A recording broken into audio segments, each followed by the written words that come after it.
Logitech F310 এটা এমন একটা কন্ট্রোলার যেটা ব্যবহার করতে করতে আমার মনে হয়েছে যে লজিটেক হয়তো একটা কন্ট্রোলার বানাতে গিয়ে একটা ওয়ারেন্টি সিমুলেটর বানিয়ে ফেলেছে।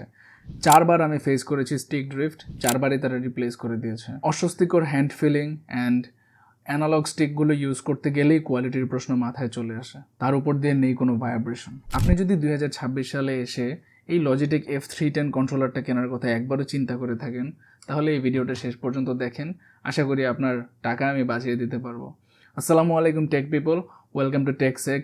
অ্যান্ড আজকে আপনাদের সাথে ডিসকাস করব যে কেন লজিটেক F310 কন্ট্রোলারটা 2026 সালে আপনার কমপ্লিটলি অ্যাভয়েড করা উচিত। Let's get started. প্রথমে এর ডিজাইন অ্যান্ড বিল্ড কোয়ালিটি নিয়ে কথা বলি।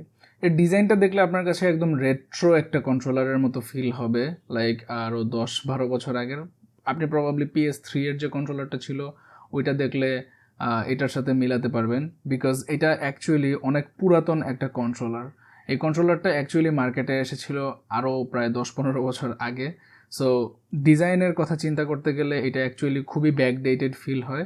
অ্যান্ড এর ইন হ্যান্ড যে ফিলটা অ্যাকচুয়ালি ভালো না। এটা কন্ট্রোলারটা খুবই আনকমফোর্টেবল।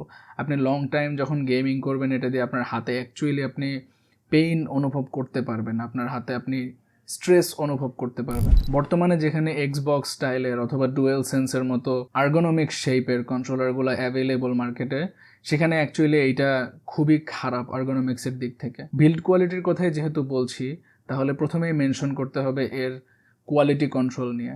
আমি এই কন্ট্রোলারটা 4বার রিপ্লেস করেছি, বিকজ 4বারই আমি স্টিক ড্রিফটের ইস্যু ফেস করেছি। জাস্ট 5-6 মাস কন্টিনিউয়াস ইউজ করার পরপরই আমার স্টিক ড্রিফটের ইস্যুটা অ্যারাইজ করে। লেফট স্টিকটা আমার বেশি ইউজ করা হয়, আমি যেহেতু ফিফা খেলি খুব। 6 মাস পরপরই দেখা যেত যে আমি এই কন্ট্রোলারটা ওয়ারেন্টিতে দিচ্ছি, তারা 10-12 দিন রাখছে তাদের কাছে, দেন আমাকে নতুন একটা ইউনিট রিপ্লেস করে দিচ্ছে। এরকম আমি 4বার রিপ্লেস করেছি। যতদিন পর্যন্ত আমি রেগুলারলি গেমিং করতাম ততদিন পর্যন্ত আমার রিপ্লেস করেই যাওয়া লাগছিল। এরপর আর রিপ্লেস করা হয়নি, বিকজ এরপর আমি রেগুলারলি গেমিং করি না। আর প্রতিবারই কন্ট্রোলারটা তাদের কাছে দিলে তারা ইস্যুটাকে এমনভাবে নেয় যে এটা একটা কমন ইস্যু, জাস্ট লাইক লজিটেকের যে মাউসের ডাবল ক্লিকের ইস্যুগুলো থাকে ওইরকম।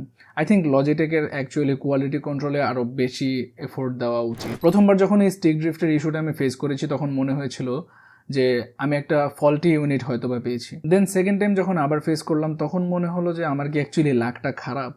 দেন third time and fourth time আরও 2বার যখন ফেস করলাম তখন বুঝলাম যে না, অ্যাকচুয়ালি এই কন্ট্রোলারটাতে ফান্ডামেন্টালি প্রবলেম আছে। একটা কন্ট্রোলারের এত গুরুত্বপূর্ণ একটা অংশ যদি বারবার নষ্ট হয়ে যায় তাহলে এটার বিল্ড কোয়ালিটি নিয়ে অ্যাকচুয়ালি কোয়েশ্চেন্স থেকেই যায়। আর যদি বারবার আপনি ওয়ারেন্টি ক্লেম করতে থাকেন তাহলে গেম খেলবেন কখন?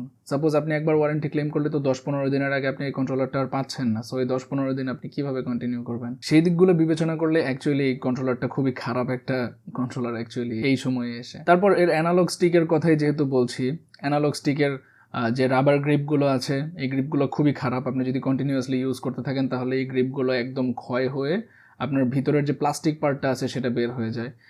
এই জন্য এটাতে আপনারা চাইলে extra aftermarket rubber grip use করে নিতে পারেন। আপনারা যারা এক্সবক্স লেআউটের কোনো কন্ট্রোলার যেমন EasySMX অথবা 8-bit ডু এর কন্ট্রোলার ইউজ করছেন, তারা যদি এই কন্ট্রোলারটা হাতে নেন তাহলে ইনস্ট্যান্টলি বুঝতে পারবেন এটার বিল্ড কোয়ালিটি অ্যাকচুয়ালি কতটা চিপ।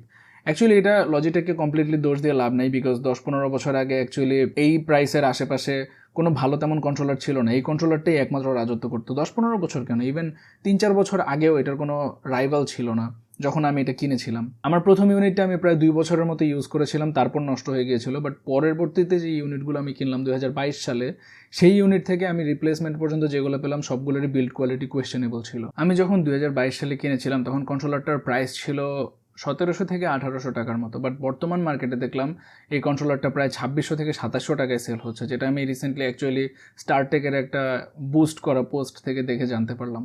সেটা দেখেই ভাবলাম আপনাদেরকে আমি অ্যাকচুয়ালি এই কন্ট্রোলারটার সম্পর্কে তথ্যগুলো দিয়ে সাহায্য করি। বিকজ জাস্ট লজিটেক ব্র্যান্ডের যে ইমেজ আছে সেই ইমেজটা দেখেই কিন্তু আমরা অনেকেই চুজ করে নিতে পারি যে হ্যাঁ, লজিটেকের মতো ভালো একটা ব্র্যান্ডের কন্ট্রোলার, সো আমরা এই কন্ট্রোলারটা পিক করতে পারি বিকজ এটা ভালো একটা রিলায়েবল কন্ট্রোলার হবে। বাট বাস্তবতা কিন্তু অনেকখানি ডিফারেন্ট। এছাড়াও এর যে অ্যানালগ স্টিকগুলো আছে, স্টিকগুলোর পাশে কোনো অ্যান্টি ফ্রিকশন রাবার রিং নেই, যেটার কারণে যা হবে যে আপনার স্টিকের যে প্লাস্টিকটা আছে প্লাস ফ্রেমের যে প্লাস্টিক, এটা অলওয়েজ ঘর্ষণ হতে থাকবে। ইভেন আপনারা অনেক লং টাইম ইউজ করার পর দেখতে পারবেন যে সাদা সাদা আপনার গুঁড়া গুঁড়া উঠে যাবে প্লাস্টিকের।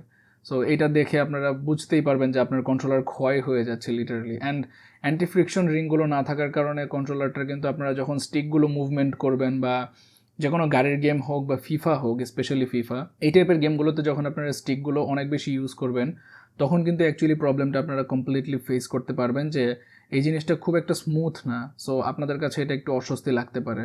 ইভেন স্ক্র্যাচের যে সাউন্ডটা আছে সেটাও আপনারা কানে ফিল করতে পারবেন। এরপর আরেকটা বিশাল ডিল ব্রেকার, এত প্রাইসের একটা কন্ট্রোলার বাট এটাতে কোনো ভাইব্রেশন নাই, কোনো রাম্বল মোটর নাই। এখনকার সময়ে এসে 2000 টাকার আশেপাশে আমরা এমন ভালো ভালো কিছু কন্ট্রোলার দেখতে পাই যেগুলোতে রাম্বল থাকে অ্যান্ড বেশ ভালো কোয়ালিটির রাম্বল থাকে, বাট এই কন্ট্রোলারটাতে রাম্বল বা ভাইব্রেশন টোটালি মিসিং। সো আপনার গেমের যে ইমার্শন সেটা কিন্তু অনেকখানি হ্যাম্পার হবে। 2026 সালে এসে একটা কন্ট্রোলার কিনছেন, বাট আপনারা যখন গাড়ির গেমে ড্রিফট করবেন, ফিফাতে ফাউল করবেন, অথবা কোনো শুটিং গেমে শ্যুট করবেন বা এক্সপ্লোশন হবে, তখন কোনো রাম্বল আপনারা ফিল করবেন না হাতে। এটা অ্যাকচুয়ালি মেনে নেওয়া যায় না। এখন অনেকেই হয়তো বা বলতে পারেন ভাই এটা তো একটা বাজেট কন্ট্রোলার, বাট অ্যাকচুয়ালি এটা বাজেট কন্ট্রোলার না, এটার বাজেটটা অ্যাকচুয়ালি অনেকখানি বেড়ে গেছে। যখন 2022-23-এর দিকে এটা যখন 1700-1800 টাকায় পাওয়া যেত তখন অ্যাকচুয়ালি এটা একটা ভালো কন্ট্রোলার ছিল ওই প্রাইসে, বিকজ তখন কম্পিটিশন এত হার্ড ছিল না। এখন মার্কেটে অনেকগুলো ব্র্যান্ডের অনেক ভালো ভালো কন্ট্রোলার পাওয়া যায় 2000 টাকার আশেপাশে। এই প্রাইসের আশেপাশে আপনারা ট্রাই মোড ওয়্যারলেস কন্ট্রোলারগুলো পাবেন, যেটা অ্যাকচুয়ালি মানে এই কন্ট্রোলারটাকে কমপ্লিটলি ডিস্ট্রয় করে দেয়, বিকজ এটা কমপ্লিটলি একটা ওয়্যার্ড কন্ট্রোলার, যেটার ইভেন ওয়্যারটাও রিমুভ করতে পারবেন না।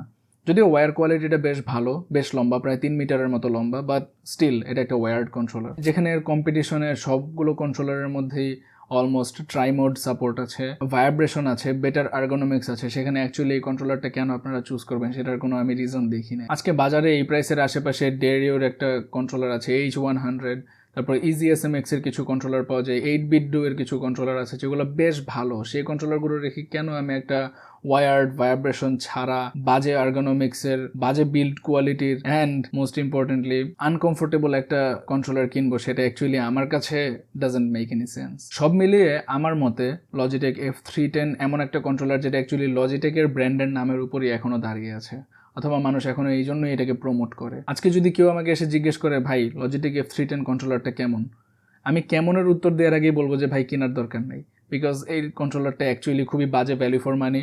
অ্যান্ড এই কন্ট্রোলারটা কিনে আপনি অ্যাকচুয়ালি যদি বেটার কোনো কন্ট্রোলার থেকে সুইচ করেন তাহলে তো আপনি ইনস্ট্যান্টলি রিগ্রেট করবেনই।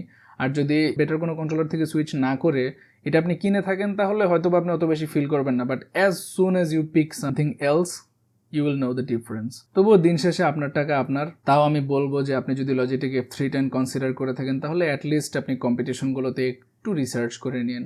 আশা করি পার্থক্যটা আপনারাই বুঝতে পারবেন। So that's about it for today. আমার ভিডিওটা যদি আপনাদের ভালো লেগে থাকে একটা লাইক দিবেন, চ্যানেলটা সাবস্ক্রাইব করেন অ্যান্ড কমেন্ট করে জানিয়ে দিতে পারেন আপনার ফেভারিট কন্ট্রোলার কোনটা, অথবা 2000 টাকার আশেপাশে বেস্ট কোন কন্ট্রোলারটা আপনারা চুজ করবেন। সো সবাই ভালো থাকবেন, সুস্থ থাকবেন। ইনশাআল্লাহ নেক্সট কোনো ভিডিওতে আবার দেখা হবে। আসসালামু আলাইকুম।